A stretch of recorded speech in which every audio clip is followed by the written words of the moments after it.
శరీరమునకును ఆత్మకును కలిగిన సమస్త విధాలైనటువంటి కల్మషాన్ని కడిగేదే ఆత్మ, పరిశుద్ధ ఆత్మ.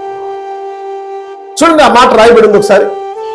ప్రియులారా, మనకు ఈ వాగ్దానములు ఉన్నవి గనుక దేవుని భయంతో పరిశుద్ధతను ఏమండి దేనితోనట ఉందండి. మనకి దేవుని భయం ఉందా?